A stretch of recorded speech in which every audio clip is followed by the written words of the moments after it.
మనం తీసుకునే అనారోగ్యకరమైనటువంటి ఆహారం లోపలికి వెళ్లడం వలన, దానితో పాటు అధికమైనటువంటి గాలి కూడా లోపలికి వెళ్లడం వలన, లేదా పేగులలోని కొన్ని బ్యాక్టీరియాలు అంటే సూక్ష్మ క్రిముల వలన కడుపులో ఆహారం అరిగి బయటికి రాకుండా కుళ్ళినా కూడా కడుపు ఉబ్బరంగా ఉంటుంది, తేనుపులు వస్తూ ఉంటాయి, ఎంతో అనీజీగా ఉంటుంది. అటువంటి సమస్యకు దివ్యమైన పరిష్కారం తెలుసుకుందాం.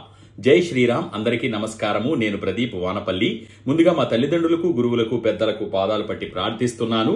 తిన్న ఆహారం సరిగ్గా అరక్క ఎన్నో మందులను మింగుతున్న వారు కూడా విష రసాయన పదార్థాలతో ఆరోగ్యాన్ని పాడు చేసుకోకుండా ప్రకృతి సిద్ధమైనటువంటి చిట్కాలను పాటించండి. తాజాగా తీసుకొచ్చిన అల్లాన్ని దంచి రసం తీసి ఒక టేబుల్ స్పూన్ నిండా ఉదయం ఒకసారి, మధ్యాహ్నం ఒకసారి, సాయంత్రం ఒకసారి అలాగే అల్లం రసాన్ని సేవించండి. ఘాటుగా అనిపిస్తే కొంచెం మంచినీళ్లు తాగండి.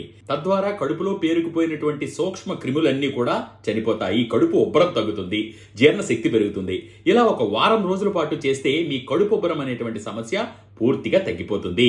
కడుపు ఉబ్బరం సమస్యతో బాధపడే వారికి షేర్ చేయండి. గ్యాస్ట్రిక్ వంటి సమస్యలు మిమ్మల్ని ఇబ్బంది పెడుతూ ఉంటే ఇక్కడిచ్చిన ఫోన్ నంబర్ కి నన్ను సంప్రదించగలరు. సర్వే జన సుజనో భవంతు, సర్వే సుజనా సుఖినో భవంతు. ధన్యవాదాలు.